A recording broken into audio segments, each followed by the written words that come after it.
Um, I'm in constant pursuit of recognizing skill sets that are emerging out of my yoga practice that actually inform the rest of my life. If you haven't figured out, that's how I like to think about my yoga practice, right? And in a way, I actually am even more insane than that. I think that the process of integrating mind and body is actually what's fundamentally lacking in human consciousness. So just so you know that every time I look like I'm just teaching asana, unfortunately, in my own mind, I'm actually trying to help facilitate in my own case what improves my life. But also what is more important than that, which is that we need our bodies to be connected to what's around us for our minds not to create violence. So say that again. So, or for us to be more compassionate, like unless our minds are more integrated with our bodies, we will lack the connection required for us to not make choices that enhance violence and lack compassion. What compassion is very hard though. I'm gonna lower my shade here. It's sunny out there where he is. Yeah, it's here too. A little bit. Yeah, I guess it is. I've done a lot of thinking about what, compassion. And I know we all have probably. It's much more than just using a nice tone of voice or saying the right words, right? Yeah. I mean, it's sometimes like as parents, any of you that are parents know that sometimes the best thing and most compassionate thing you can do is not try to solve your kids' problems, for example, which I suck at, by the way, just so you know. I completely suck. I have this other image of what it is to be caring that doesn't actually create fully the empowerment necessary, right? To enhance not just kids, but other people too. So there's a lot of things. So you hear these easy lines like, well, how do you practice nonviolence in an asana? And the simple answer is, well, by not working too hard or squeezing things too hard, right? Now that'd be one parameter in a very complicated realization in an asana practice, right? There are times knowing what's necessary when to facilitate an opening and deepening of awareness is part of what you're learning in an asana, right? And so, just being more open to everything. I don't know if you found this in your asana practice, like at some point you just need to do the poses. You can't hear all the voices of all the instruction you've ever heard.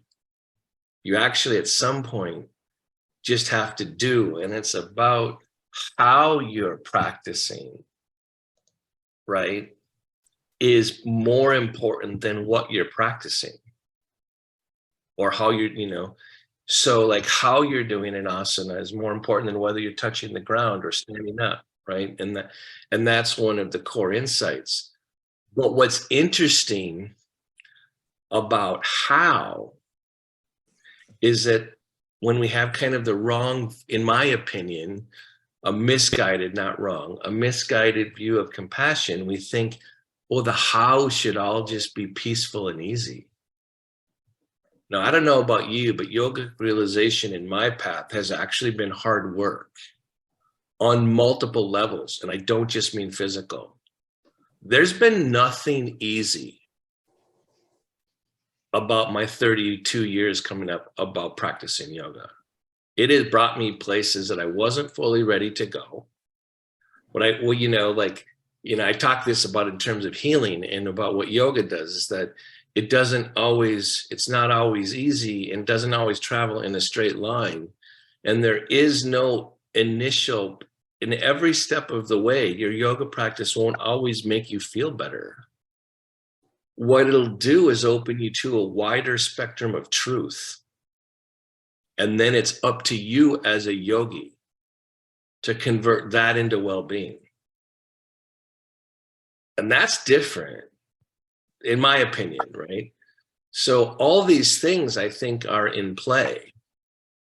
So what does it mean to practice not just with self-compassion, but allowing that efficiency and effectiveness of your yoga practice is part of what makes it compassionate? Not just, oh, do it nice. It for sure means don't do violence to yourself. That's the easy part. Well, not so easy when you live with a disability, right? We tend to overwork our bodies, right? Our minds tend to not have the patience. But in being patient with the limitations of your body, that does not mean that there isn't hard work. Doesn't mean that, for me at least, and this may be, practicing asana has not just been duckies and bunnies and sparkles and, glitz, it's been hard. Hard in a way I didn't expect. Not hard physically. That I can control. So sit up straight and tall. What is it that you're learning in how you realize deepening sensations of yogic realization? The how matters. What does the how mean though? How much effort is in the how? How much surrender? In general, when I help people that live with myself and with disability, I tend to err on the side of wanting the start of yoga poses to be relief, not a preconception of what you're going to have to do. So that's the start. So as you sit and start to center, start to reel in your mind from all these extra words and actually try to start to feel into your midline. One of the paradoxes that I've been becoming more aware of lately is that the midline is an intangible sensation that I have to surrender to in order to realize. How I find and demarcate where my midline might be, right? That's where feeling each foot on the floor on a foot pedal, each sitting bone, where each shoulder is, where the center of my chest is. I actually need some help realizing my midline. So I'm sitting here talking and trying to feel it. I'm practicing the simultaneity of words and the sensation of my midline. I don't want to just know where my midline is with my eyes closed. I want to know where my midline is when my eyes are open, because that's part of what's going to help my life. So I'm sitting here becoming. I hope you are too. I hope you're not being bored. I hope you know that I think the most important realization in asana has already begun as I'm talking right now. Do you know how to be connected to your center while acting outwardly, while listening? So it's easier for our senses to start from outside and bring input to our brain. It's harder to know where I am, whatever I is, not mental, where the entity that is me is, and be aware of me as I'm taking in the input from outside. So it does help to close your eyes, feel your feet, your sitting bones. Know that there's a fundamental dynamic between, air quotes, my midline and what's outside of me. And compassion and nonviolence is going to come from deepening the relationship between subject and object. So much so that the distinction dissolves. That's what the yogis are trying to teach us, that distinction will actually go away. But I need the distinction in order to let go of it. I need to realize it. So I'm going to feel more and know that I become more integrated with the world if I ground and lift my chest. If I practice some subtlety, not just strength. Like for example, balance the head over my neck. Soften the jaw. I want subtlety. And in order to realize subtlety, the mind doesn't have to do anything. It just needs to shut up. It needs to allow more of the input from the brain to get to my mind. I have all the things in my mind that I have to do today. I have a big day today. But I also have to know that I proceed. What do I have to do to realize that? How does my body need to stay alert? How does my mind need to quiet? So paying attention to your exhale, and then notice kind of, because I like the wonder, the miracle of the inhale, the grounding of the exhale. I'm undulating and I'm unchanging and I'm undulating. My breath introduces movement. But even beneath that, there's something else. All this is in my experience.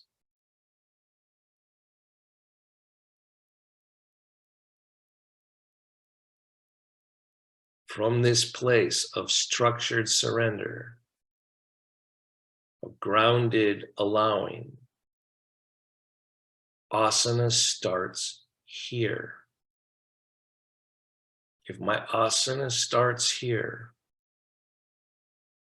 my actions will naturally be less violent.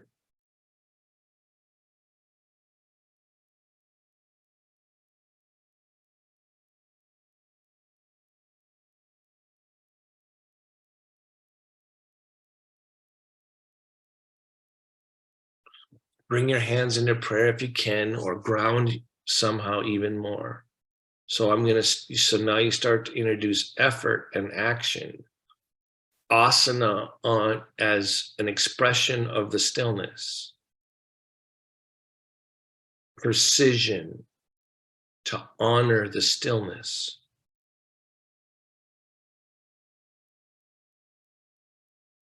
Not just pressure between my hands or on the table with my elbows, but expansion, connection. As I start to add the precision in my hands and elbows, I want to keep my eyes closed, the inside of my mouth soft, my jaw released. As I connect my elbows and my hands, I want to remember my sitting bones and my heels. I want, as much as I can, to honor what's happening.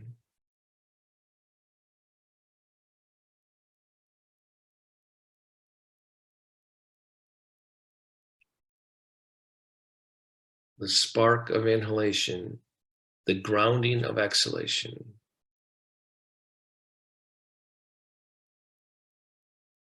The connection to my body, the hope of inhalation, the grounding back to my body of exhalation.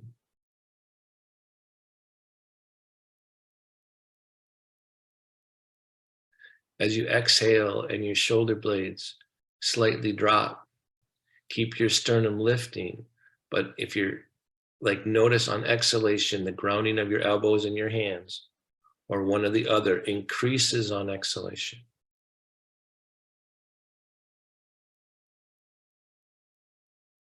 And then you can move from the skin.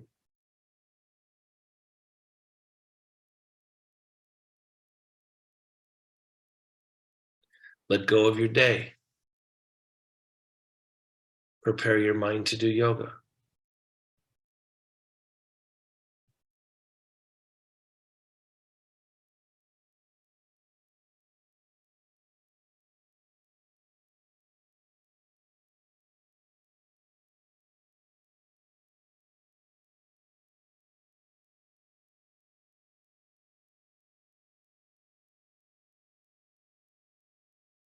Good, and then release.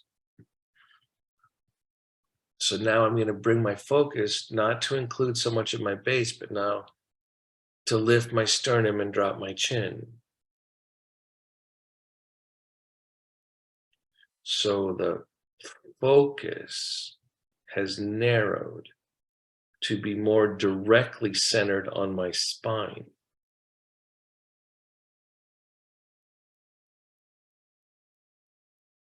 Notice try it if you can. It's not a big deal if you can't. To with your sternum lifted and your chin dropped. Notice the inhalation through your nostrils. And if you can't breathe through your nose, don't worry about it.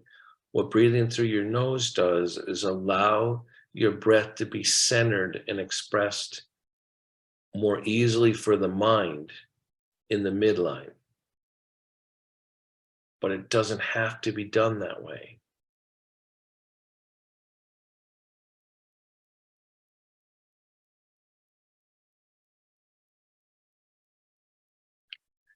Good. And then raise your head up with closed eyes and open your eyes. If I were to give one task to maybe be the defining instruction for every yoga pose I would ever do in the future,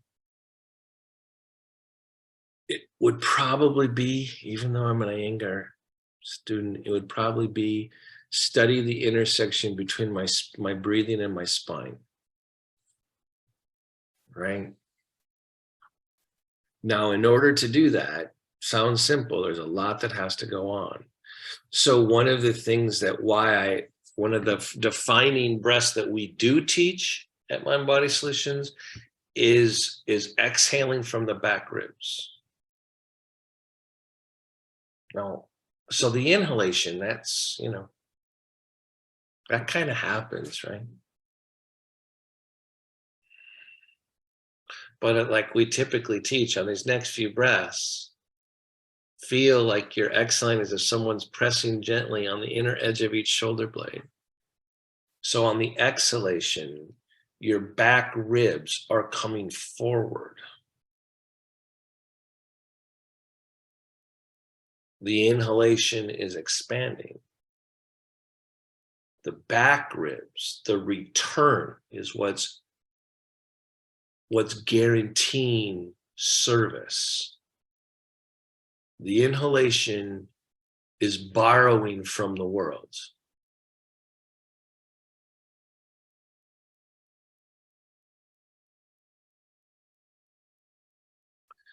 The exhalation is the beginning of the movement of service.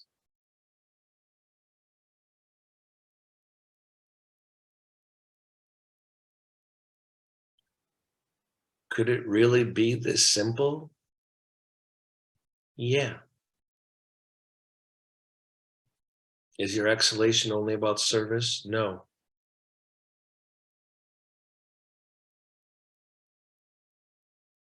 It's a possibility.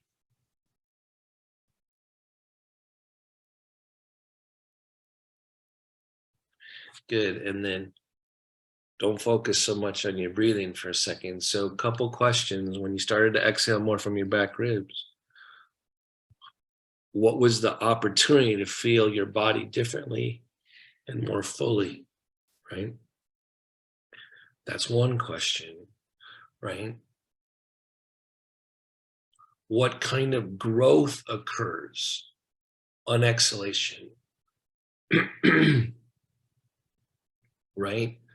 So there's clearly a tangible growth on inhalation, right? What kind of growth happens on the return, right? So, thank God for the spark. What happens here? Where does the centering, what kind of direction does the centering of exhalation prepare for movement, right? So you're just like, wait, there's a lot going on here, right?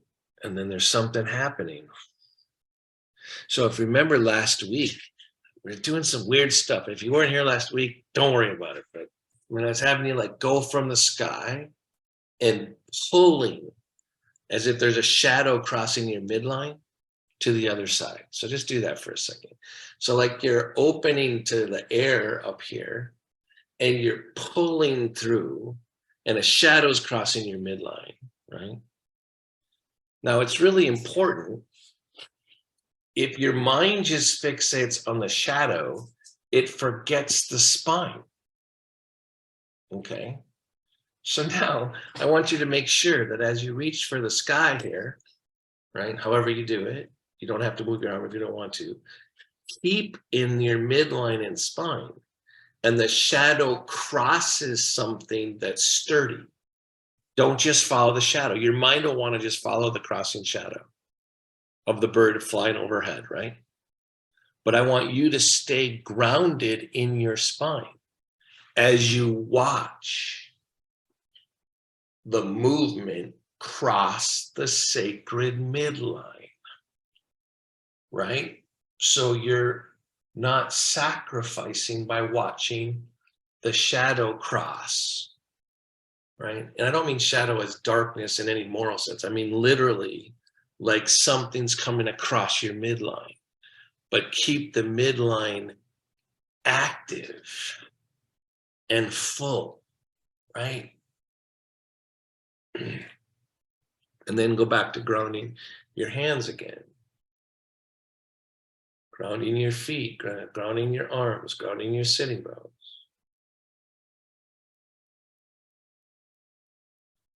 So I've said this probably a lot of times, but I don't ever get bored with what I'm about to say. I wish for you the same to discipline as a yogi, right? That I remember when I first heard that the pauses in your breath, the inhalation and the exhalation, are the easiest for the mind to grasp because they introduce movement, right? But I remember reading one time years and years and years ago that you take in from the world on inhalation. In the pause at the top of inhalation, you appreciate, quote, whatever you think of as divine. I don't care what you put there, right? You exhale, you return what you take into the world. And then at the end of in exhalation, you give thanks again that you get to repeat the process. So these sounds like nice, compassionate, touchy-feely words. What if they were literal? Right? That you're never not breathing, and the pauses in your breath are as important as the movement of your breath. Right? Because it's in the pauses that you experience the non-breathing aspect of prana. Remember, prana doesn't care if you're breathing. It's not all about us. It's not all about you. It's not all about me. Right? So I'm going to center again. When I center, I include the stillness aspect of my consciousness. The unchanging part that somehow I connect to more when I become aware of the structure of my body, my feet on the floor, my sitting bones, my hands on my lap right now, right? And I'm going to try to align myself a little bit more. And then release. So I want you to do that whole process again, but do it while not breathing. Hold your breath. Practice the alignment. It's hard. I can't do it while I'm talking, by the way, right? But practice noticing the alignment without it being focused on your breath. Then once you got it, then inhale. And then exhale. I hope when you exhale from the back ribs, something goes skyward towards the quote, divine, right? Both are happening.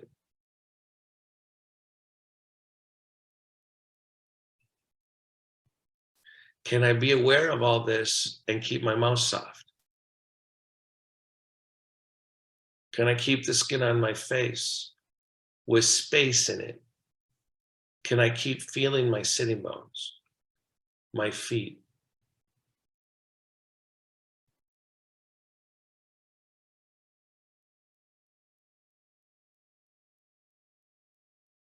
As I take in and start the inhalation, right before the inhalation, a whole universe exists. I breathe. As I inhale, it takes expansion. It can expand. I pause at the top with wonder, and then I exhale it back out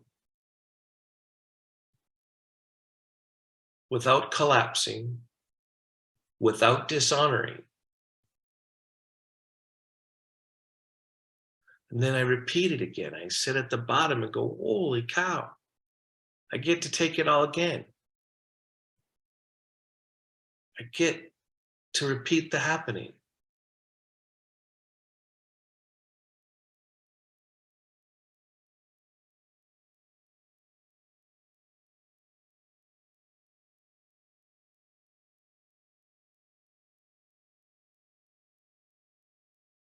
How are you not lucky?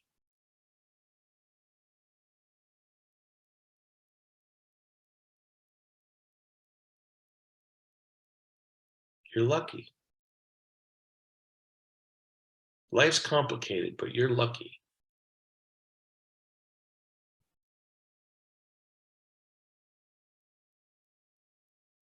Good. And then release, open your eyes. So I don't know what any of you did, but when you thought of your, hopefully you tried to not just think I'm talking crap, and you tried to feel lucky.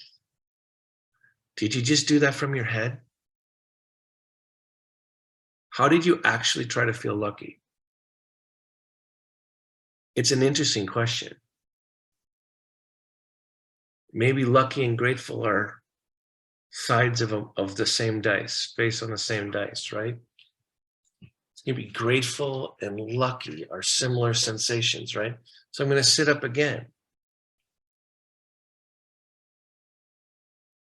I'm gonna try to watch the movement, the pause. Even as I let go and return, I don't wanna collapse. And then I wanna start it again.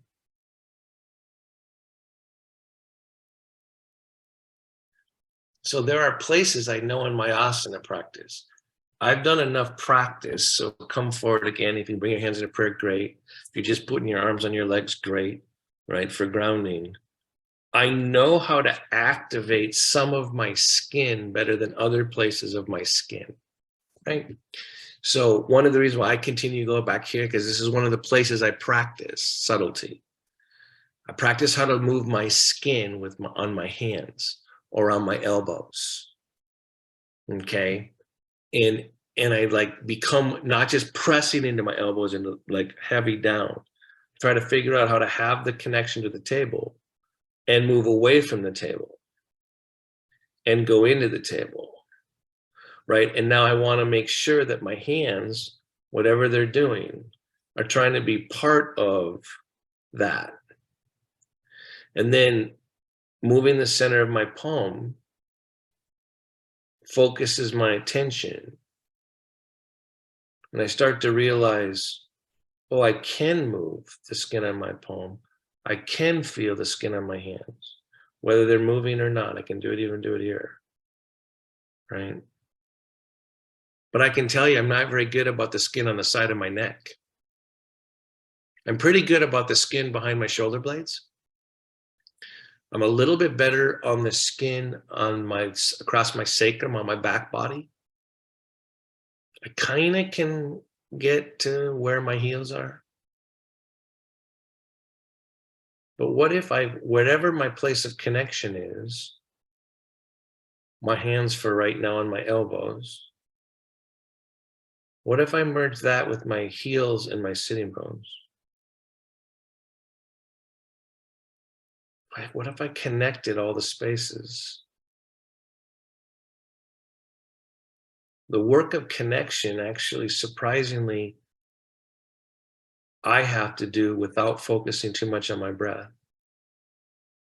And then I can enhance everything by inhaling.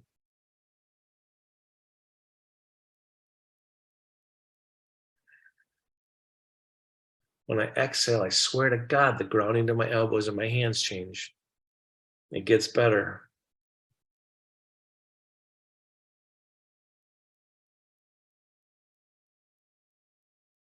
When I get violent in my own practice, it's because I work too hard on the outer body.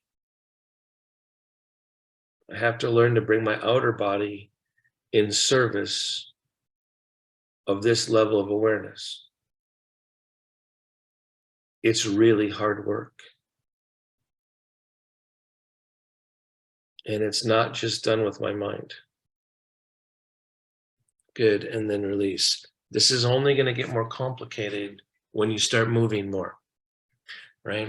And that's why sometimes you just need to move without having to think about everything, for God's sakes. So here's the part of every class where I just go, start to move around. Shift gravity. Notice the gravity shifts, right? Instead of like this really smaller space we were just in, right? The smaller space, the more focused space was just for my mind to believe something was happening. The focused space is already here, even while I'm moving. Just like the connection to the universe is not dependent on your inhalation, right? It's more than that. So I'm just like waking up stuff, right? In what's going on. And so we're gonna inhale and take one arm up, right? But where did the inhalation start from? Was there a grounded place? Do I have to pause with my body for my mind to catch up? Probably, right? Right, and I'm not doing too much here. I'm just freaking, walking out around, not thinking too hard about anything, right? But I'm wanting to make sure I'm following and seeing stuff, right? So this time I'm just going to go straight up. And then I'm going to exhale and take it on the outside of my legs. So I'm trying to get my spine to get more active. And then try it again. So if I just take my arm across from the outside, that's one sensation. That's not wrong. It's just different, right?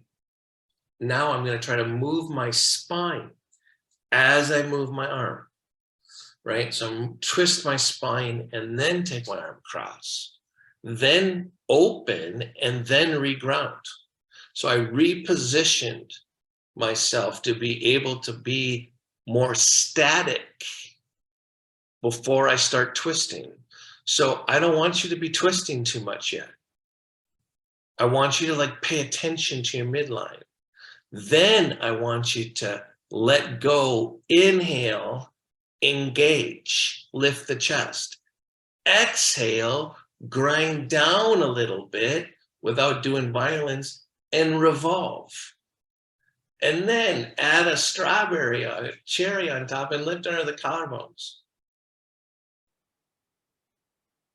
Hold all of this with the retention, and then inhale and repeat.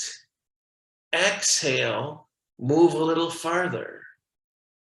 All of you, both your retention awareness and your moving awareness, become part of the movement.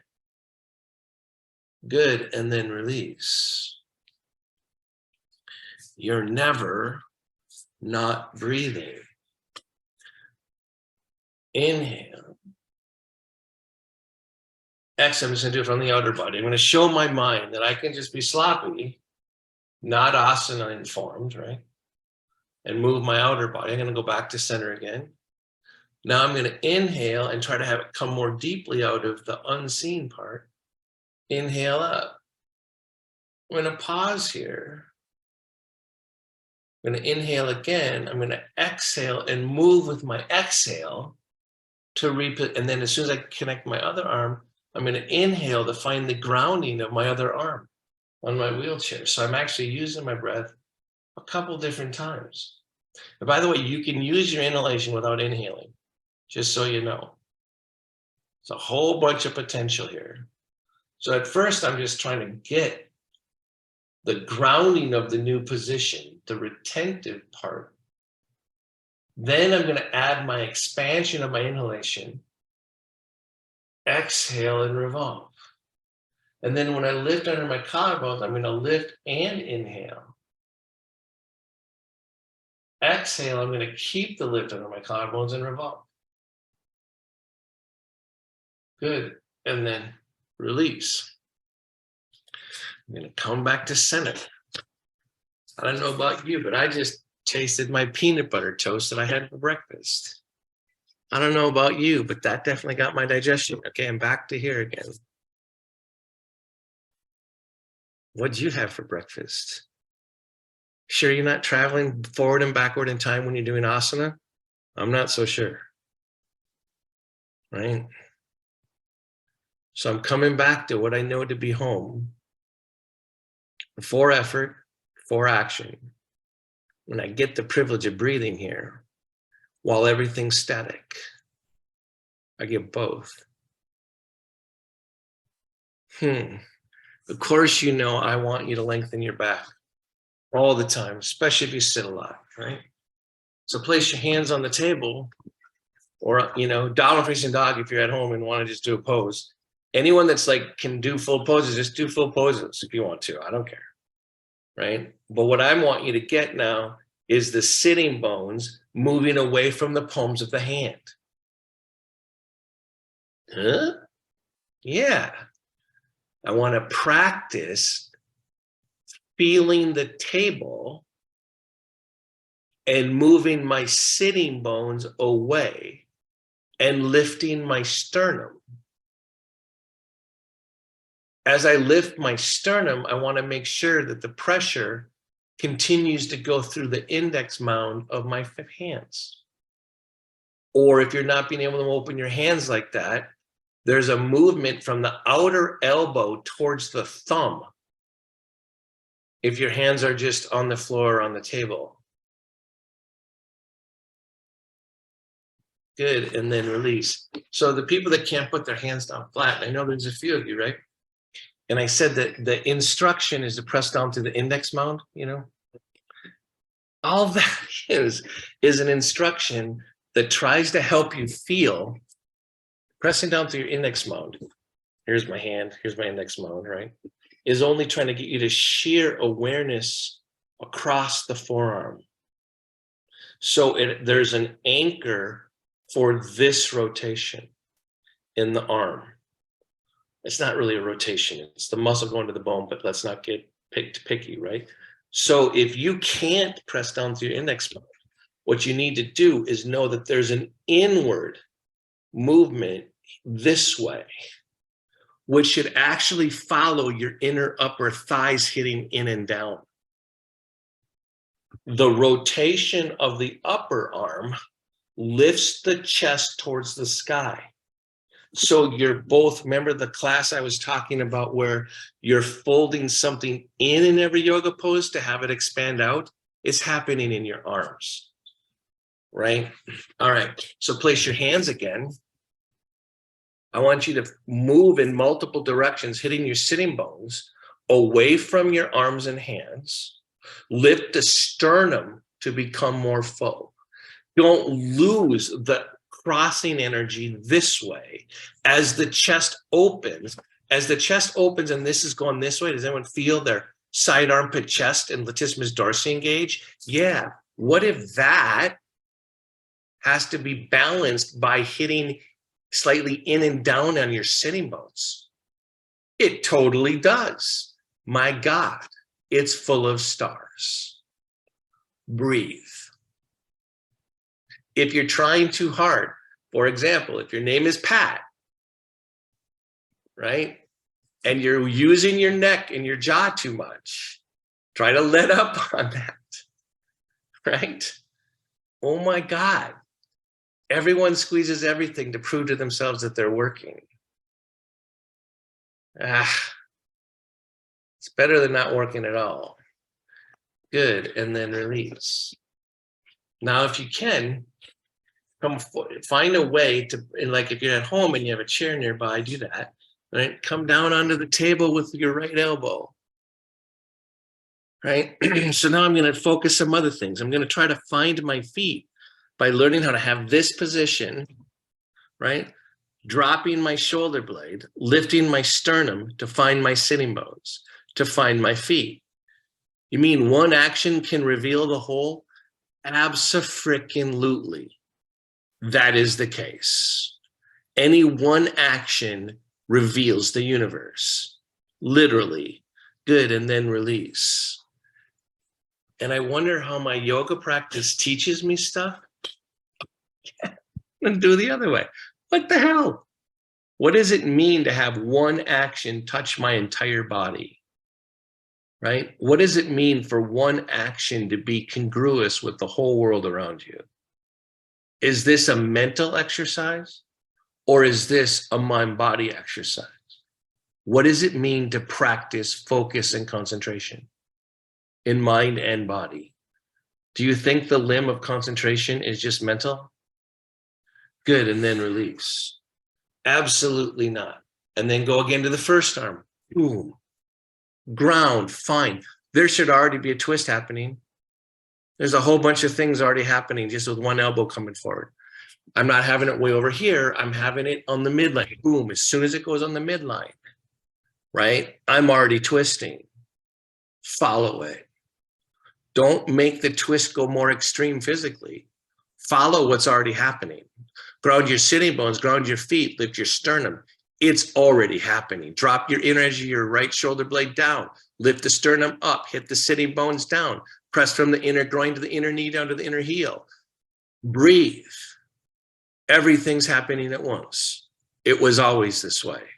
Good, and then release. Here I come again, making it more fun. Down, boom. I like the big knock-in sound. Hope it's not too disturbing. Makes me feel like I'm planting something important. All this to help me, my mind to think I'm doing yoga, right? Now I'm going to start grounding. Here comes the asana. I'm going to make my whole body, my whole being be part of what's happening here. You think your focus is just your mind? No. False. You need to practice everything coming into focus. Lift under the collarbones. Watch the twist. Ground the sitting bones. Open the skin on your palm. I don't care about the fingers. Make everything. And then release. What the hell? Both elbows. Boom, boom. If you could do it both at once, I would fall over. I would come crap. If I did both elbows at once, I'd fall too fast. So I do one at a time. What? So now I'm not going to do this. I'm going to do this. That changes everything. I kind of don't like it as much. What the hell? I'm going to go to what I like for a second. Oh, got that? Now I see why. And I'm going to go back. Can anyone see that my hand went up on my own screen? I must have a question for myself. I have no idea what it is. Apparently Zoom has identified a subconscious question I have. I don't know. But I'm going to have everything here. I'm going to open the skin on my hands, not necessarily through movement. I'm going to open the skin on my hands. To do that, I got to feel my elbows. I got to feel my sitting bones. I'm going to feel the air on both sides of my hands. This space here feels warmer. This space here feels cooler. I want it all. I want to feel the space between my ears and my neck and my shoulders. I want to feel, and as I do that, I don't know about you, but I feel my sitting bones more. Holy cow. Could something like this be a yoga pose? Can you tell which elbow you're maybe got more weight on? I can. I'm starting to have a spasm in my right bicep, right? Because I got too much strain there. I'm not balanced. Good, and then release. Back up. So I'm going to change gravity. I'm going to come farther forward. And I'm going to do the same thing. I'm going to make the same wholeness from retention into action, from action back into retention. And once I have all of them online, I'm going to use my breath to the greatest extent possible to touch both what I can control and what I can't control. I am practicing focus in mind and body. Good. And then release. Take one arm behind you. Ooh, there's an unhappy place. Oofta. Right? But I'm going to cheat. I'm going to push, use my fingertips on the back of my chair, push against that to push my wrist into my spine. Use that to make me sit more alert. Try to open right here. As I drop my shoulders, here would be dull sitting bones. Here would be more alert sitting bones. It was not about here. It was about everywhere else. Good, and then release. Now I'm gonna do it on the other side, and I'm gonna notice the difference. Right? Oh my God. Whoops, there's a sore spot. Whoops, there it is, right? I'm pushing it on my own spine, right? With my hand. I'm bringing my spine into received alertness. Your spine receives its alertness. I'm gonna lift. Now, if I collapse here, I watch, boy, that changes everything. The porridge spills everywhere. I'm going to come into more asana awareness. And then I'm going to fall out of it. Then I'm going to come into it. I like this reference on my own spine, right? Because I'm going to need it in a second. And then release. Now I'm going to take both arms behind me, right? I'm going to grab the back of my chair, but what do I gain? I'm grabbing the back of my wheelchair now, right? And so I know that this, by the way, the dude, Bika Zangar, says this is the energy storehouse right here, right? So I'm trying to get my arms behind me in a way that makes the relationship simpler. Instead of trying to have it all with my arms wide, I'm going to try to get my arms to be closer to my midline, activating awareness in my chest to utilize wasted energy that I'm storing here. It's not wasted, but I don't fully activate it. So I'm grabbing the back of my chair, I'm broadening across my shoulder blades, and I'm trying to access a space that, especially as a paralyzed person, I don't realize very often.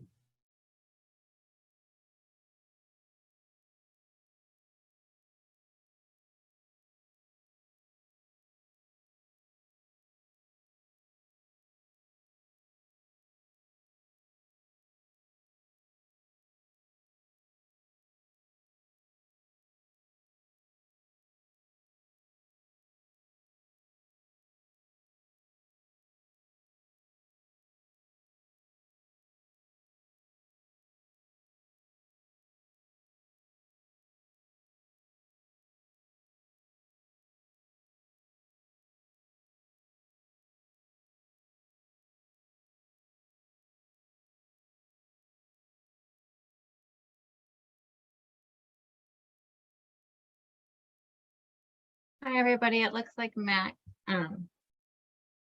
isn't here anymore. Let me touch base.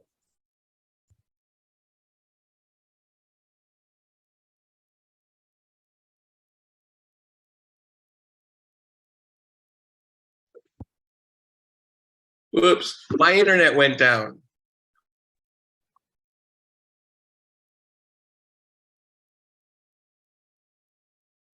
Oh dear. I think it might still be down. I'm going to call him, everybody.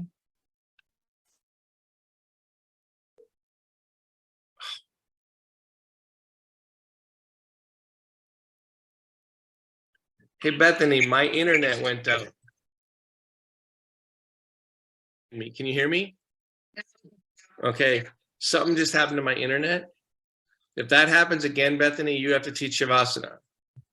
Okay. Yep. All right, I'm sorry about that. Yeah. My internet it's been bad all weekend. So, all right. So damn it, back behind you. The queen of all yoga poses, shoulder stand, right? I'm trying to get this energy activated. As this energy blooms, there's a rotation at the inner head of the femur bone. and an extension down the legs. This is one of the secrets of Sarvangasana, shoulder stand.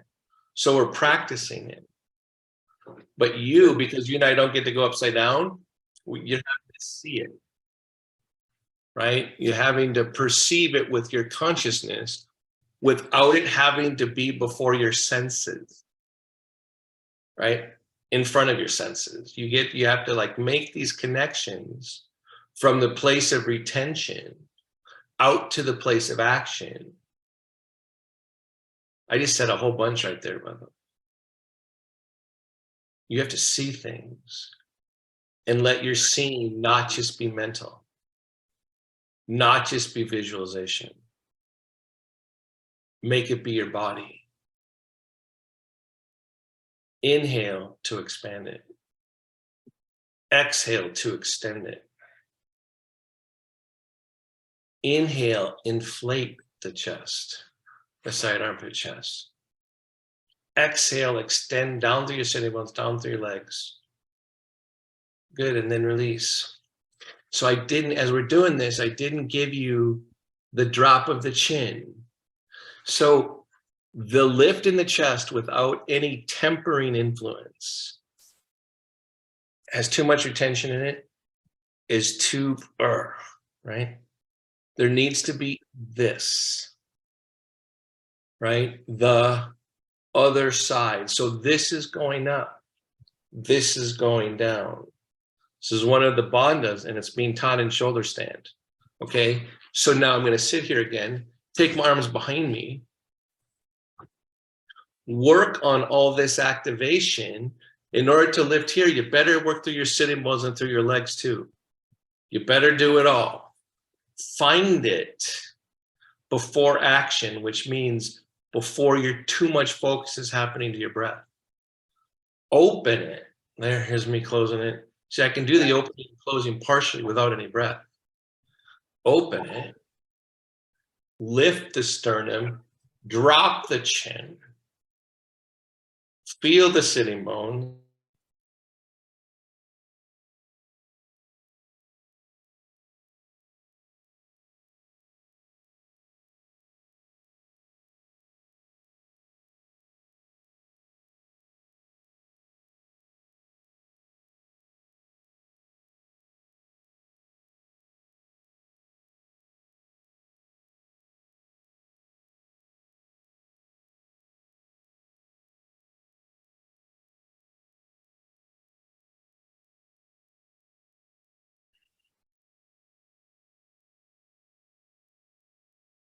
Good, and then release, lift the chin, unrelease the arms, release the arms, down.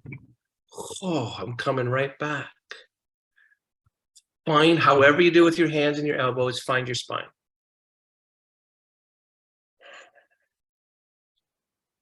Now I'm exhaling, and I'm now gonna put my hand, my forehead, my thumb into my hands or my forehead, my thumbs or my whole hands into my forehead.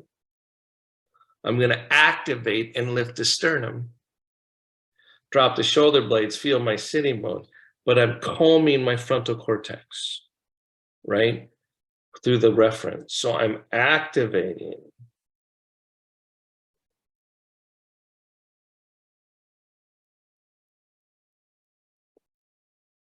So remember, shoulder stand, the version of it that we just did, Sarvangasana, is considered the queen of all yoga poses. Feel its outline. Don't do it. But by calming your hands into your forehead, make space for how important it is. And breathe.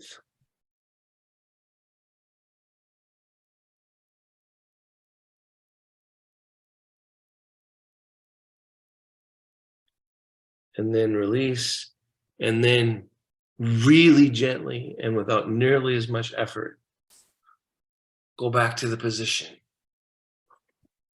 Keep the calming of the frontal cortex. Find the outline of the position and let relief fill the vessel.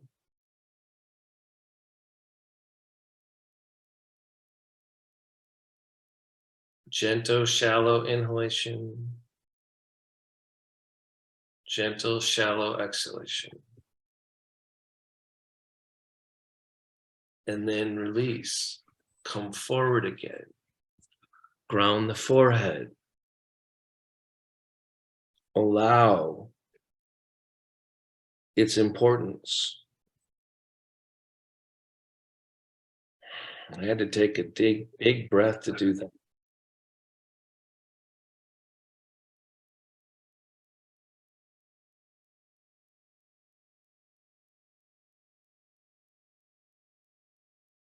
Good. And then sit back up. Put your hands on your thighs for a second. Feel symmetry.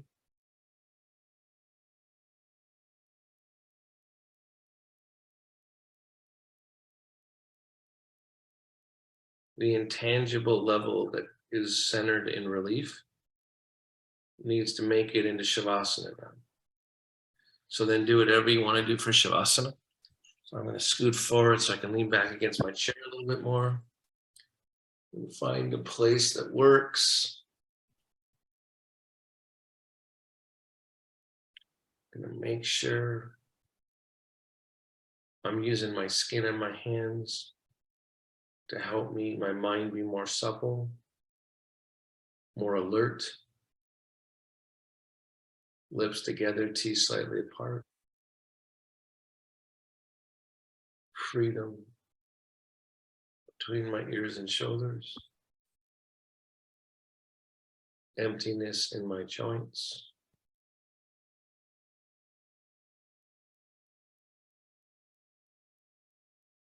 Releasing around the temples and the jaw. Making my mouth perfectly neutral on the inside. Letting it do the same to my throat by relaxing my abdomen.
Feel your breath. Be grateful. Keeps you moving. Always.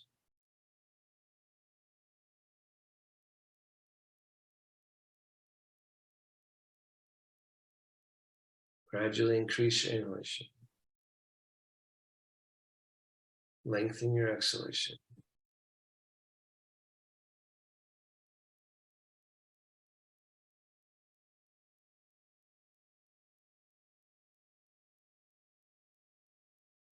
Trying to remain perfectly still and balanced. When you're ready, open your eyes. Vision changes your balance. Close them again.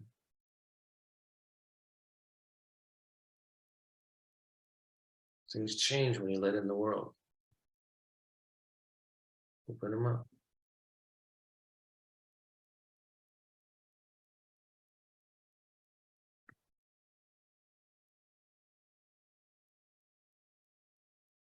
It's about the how, not about ease.